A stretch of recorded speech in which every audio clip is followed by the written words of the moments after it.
Les actes de Pierre et des 12 apôtres. Nous convînmes d'accomplir le service auquel nous destina le Seigneur, et nous prîmes mutuellement un engagement. Nous nous rendîmes à la mer, à un moment opportun qui pour nous survint du fait du Seigneur. Nous trouvâmes un bateau amarré au rivage près pour appareiller, et nous parlâmes avec les marins du bateau pour embarquer avec eux. Eux, de leur côté, ils montrèrent une grande courtoisie envers nous, selon ce qui avait été déterminé par le Seigneur. Et il arriva que, après avoir appareillé, nous naviguâmes durant 1 jour et 1 nuit, après quoi un vent poussa le bateau et nous échoua sur une petite ville sise au milieu de la mer. Quant à moi, Pierre, je me renseignai sur le nom de cette ville auprès des gens du lieu en question qui se tenaient debout sur le quai. L'un d'eux répondit en ces termes: « Le nom de cette ville est Demeure. » Et il arriva que, après que nous fûmes allés avec le bagage au rivage, je partis vers la ville pour chercher un logement. Un homme sortit, portant un linge serré autour de sa taille, ayant une ceinture d'or serrée sur lui, ainsi qu'un voile noué autour de sa poitrine, remontant sur ses bras et recouvrant sa tête et ses mains. Je regardai l'homme, car il était beau par son aspect et son maintien. Ce sont 4 parties de son corps que je vis: les plantes de ses pieds, une partie de sa poitrine, la paume de ses mains et son visage. Telles sont les choses que je pus voir. Alors qu'il avait un étui à livres, comme ceux de mes livres, dans sa main gauche, il avait un bâton en bois d'alibouffier dans sa main droite. Sa voix résonnait et allait se renforçant lorsqu'il parlait et s'écriait dans la ville: « Perle, perle !» Quant à moi, je pensais qu'il était un homme de cette ville-là.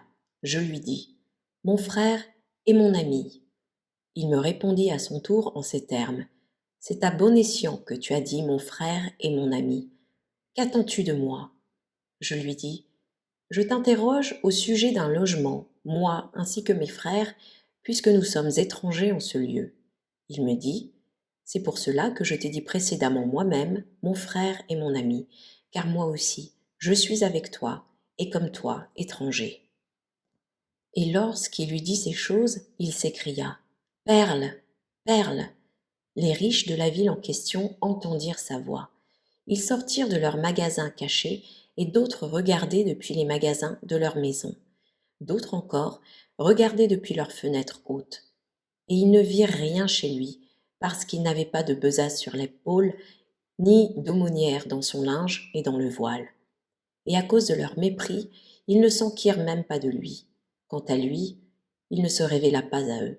Ils retournèrent à leur magasin en disant: « Cet homme se gausse de nous. » Et les pauvres de la ville en question entendirent sa voix et vinrent à l'homme qui vendait cette perle. Ils lui dirent: « Donne-toi la peine de nous montrer la perle, afin qu'au moins nous la voyions de nos yeux. Car nous sommes pauvres, et nous n'avons point tant d'argent à payer pour elle. Mais montre-la nous, pour que nous disions à nos amis que nous avons vu une perle de nos yeux. » Il répondit en leur disant: « Si cela est possible, venez dans ma ville, afin que non seulement je la montre à vos yeux, mais aussi que je vous la donne gratuitement. » Et les pauvres de la ville en question, pour leur part, entendirent et dirent: « Puisque nous sommes des mendiants, et que nous savons que personne ne donne une perle à un mendiant, mais que c'est du pain et un statère que l'on reçoit d'habitude, dès lors la charité que nous voulons recevoir de toi, c'est que tu montres la perle à nos yeux. De là, nous dirons à nos amis avec fierté que nous avons vu une perle de nos yeux, car on n'en trouve pas chez des pauvres, surtout pas des mendiants de pareille espèce. » Il répondit en leur disant: « Si cela est possible, venez vous-même dans ma ville, afin que non seulement je vous la montre, mais aussi que je vous la donne gratuitement. » Les pauvres et les mendiants se réjouirent de quelqu'un qui donne gratuitement. Les hommes se renseignèrent au sujet des épreuves du chemin. Pierre prit la parole au sujet des choses qu'il avait entendues à propos de ce chemin, car ce sont des gens qui peinent dans leur service. Il dit à l'homme qui vendait sa perle: « Je veux savoir ton nom et les épreuves du chemin vers ta ville, puisque nous sommes étrangers. et serviteurs de Dieu. Il nous faut diffuser la parole de Dieu dans chaque ville de concert. Il répondit en disant, « Si tu cherches mon nom, l'Itar Goël est mon nom, dont l'interprétation est la pierre légère de gazelle. Et quant à la route vers la ville au sujet de laquelle tu m'as interrogé, je te l'indiquerai. Personne n'est capable de marcher sur le chemin en question, sauf quelqu'un qui renonce à tout ce qui lui appartient et qui jeûne quotidiennement de halte en halte. D'autant que nombreux sont les brigands et les bêtes sauvages sur le chemin en question. Quiconque porte du pain avec lui sur la route, les chiens noirs le tuent à cause des pains. Quiconque porte un habit précieux provenant du monde, les brigands le tuent à cause de l'habit. Quiconque porte de l'eau sur lui, les loups le tuent à cause de l'eau dont ils étaient assoiffés. Quiconque se soucie des viandes et des légumes verts, les lions le mangent à cause des viandes. S'il échappe aux lions, les taureaux l'avaient en cause des légumes verts. Quand il m'eut dit ces choses, je soupirai en moi-même en disant, « Il y a de grandes épreuves sur la route, si seulement Jésus nous donnait la force de la parcourir. » Il vit que mon visage était triste et que je soupirais. Il me dit, « Pourquoi soupires-tu? Si tu connais vraiment ce nom, Jésus, et que tu crois en lui, c'est une grande force qui donne de la force, d'autant que moi aussi, je crois au Père, celui qui l'a envoyé. » Je répondis en lui demandant, « Quel est le nom du lieu auquel tu te rends, et quelle est ta ville? » Il me dit, « Tel est le nom de ma ville. Dans 9 portes, rendons gloire à Dieu, tout en étant conscient que la 10e est le sommet. » Après cela, je le quittai en paix. Étant sur le point d'appeler mes compagnons, je vis des vagues et de grandes et hautes murailles entourant les limites de la ville. Je m'émerveillai devant les grandes choses que je voyais. Je vis un vieillard assis et je l'interrogeai sur le nom de la ville. Était-il véritablement son nom?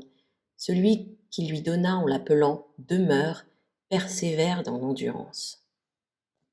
Je répondis en disant, « C'est aussi pour cela que les gens l'ont à juste titre appelée la première, puisque par quiconque endure les épreuves des villes sont habités et un royaume inestimable vient par eux, car ils font preuve d'endurance au milieu des vagues et des difficultés des tempêtes, de façon à ce que, ainsi, la ville de quiconque supporte le labeur du joug de sa foi soit habitée, et que lui, il soit compté au royaume des cieux. » Je me dépêchai d'aller appeler mes compagnons afin de nous rendre à la ville que lui, l'Itar Goël, nous avait assignée comme terme.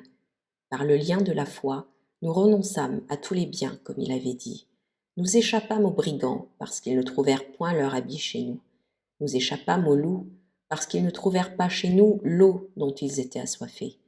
Nous échappâmes aux lions parce qu'ils ne trouvèrent pas le désir de viande chez nous. Nous échappâmes aux taureaux parce qu'ils ne trouvèrent pas les légumes verts. Une grande joie vint sur nous, ainsi qu'une paisible insouciance. Nous nous reposâmes devant la porte et nous commençâmes à discuter entre nous, mais non à la manière d'une distraction de ce monde-ci. Plutôt, nous persévérâmes dans la méditation de la foi. Tandis que nous évoquions les brigands sur la route auquel nous avions échappé, voilà que vint l'Itar Goël, changé par rapport à nous, de l'aspect d'un médecin, ayant une boîte à médecine sous son bras et un jeune apprenti le suivant, lequel portait un coffret plein de médicaments. Nous ne le reconnûmes pas. Pierre prit la parole en disant, « Nous voulons que tu nous fasses une faveur. Puisque nous sommes étrangers, conduis-nous à la maison de l'Itar Goël afin que le soir ne tombe. » Il dit, « Franchement, je vous la montrerai. Cependant, je m'étonne. Comment avez-vous connu cet homme bon? Car s'il ne se montre pas à quiconque, c'est parce qu'il est le fils d'un grand roi. Reposez-vous un peu pour que je puisse aller soigner cet homme et revenir. » Il se pressa et revint vite. Il dit à Pierre, « Pierre !» Et Pierre fut épouvanté, car comment a-t-il su son nom à lui, Pierre? Pierre répondit au Sauveur, « Comment me connais-tu, car tu as prononcé mon nom? » L'Itar Goël répondit, « Je veux te demander qui t'a donné le nom de Pierre. » Il lui dit, « C'est Jésus-Christ, le Fils du Dieu vivant. C'est lui qui m'a donné ce nom. Il répondit en disant « C'est moi, reconnais-moi, Pierre ». Il se dépouilla de l'habit qui le couvrait, celui par lequel il s'était transformé devant nous. Nous ayant révélé que c'était lui en vérité, nous nous prosternâmes sur le sol et l'adorâmes. Nous comptions 11 disciples. Il étendit la main et nous fit nous lever. Nous parlâmes avec lui humblement. Nos têtes étaient courbées avec modestie et nous dîmes « Ce que tu souhaites, nous le ferons, mais donne-nous le pouvoir de faire toujours ce que tu souhaites. » Il leur donna la boîte à médecine et le coffret qui était dans la main du jeune homme. Il les exhorta de la sorte en disant « Allez à la ville d'où vous êtes venus, celle que l'on appelle demeure, persévère dans l'endurance, enseignant tous ceux qui ont cru en mon nom, parce que j'ai enduré les épreuves de la foi. Moi, je vous donnerai votre récompense. Les pauvres de la ville en question, donnez-leur le nécessaire pour qu'ils en vivent jusqu'à ce que je leur donne ce qui est choisi, ce dont je vous ai dit que je vous le donnerai gratuitement. » Pierre répondit en lui disant « Seigneur, tu nous as enseigné à renoncer au monde et à tout ce qui lui appartient. Nous y avons renoncé pour toi. La nourriture d'un seul jour est ce qui nous soucie. Où pourrons-nous trouver le nécessaire que tu nous demandes de donner aux pauvres ?» Le Seigneur répondit en disant « Ô Pierre, il était nécessaire que tu comprennes la parabole que je t'ai dite. Ne comprends-tu pas que mon nom, celui que tu enseignes, dépasse toute richesse et que la sagesse de Dieu dépasse l'or, l'argent et la pierre de grande valeur ?» Il leur donna le coffret aux médicaments et dit « Guérissez tous les malades de la ville, ceux qui croient en mon nom. » Pierre eut peur de lui répondre une deuxième fois. Il fit signe à celui qui était à côté de lui, à savoir Jean. « Parle, toi, cette fois. » Jean répondit en disant « Seigneur, nous avons peur devant toi de dire beaucoup de paroles, mais c'est toi qui nous demandes de pratiquer cet art. Or, on ne nous a pas enseigné à être médecins. Comment saurions-nous guérir des corps selon la méthode que tu nous as dite ?» Il répondit « Tu savais bien, dit Jean, je sais que les médecins de ce monde, ce sont les choses qui appartiennent au monde qu'ils guérissent. Les médecins des âmes, eux, c'est le cœur qu'ils guérissent. Guérissez donc d'abord les corps, afin qu'à travers les pouvoirs effectifs de la guérison de leur corps, sans médicaments de ce monde-ci, ils croient à votre sujet que vous avez pouvoir de guérir également les maladies des cours. Les riches de la ville, eux, ceux qui n'ont même pas jugé bon de s'enquérir de moi, mais qui se sont réjouis dans leur richesse et leur mépris, avec de tels gens donc, ne mangez pas dans leur maison, ni ne soyez amis avec eux, de peur que leur partialité ne vous affecte, car beaucoup ont fait preuve de partialité à l'égard des riches, parce qu'eux aussi, ils pêchent dans les assemblées et donnent l'occasion à d'autres de le faire. Mais jugez-les avec droiture, pour que votre service soit louangé et que moi aussi, mon nom soit glorifié dans les assemblées. » Les disciples répondirent en disant « Oui, vraiment, c'est ce qui est convenable de faire. » Ils se prosternèrent sur le sol et ils l'adorèrent. Il les fit se lever et il les quitta en paix. Les actes de Pierre et des 12 apôtres.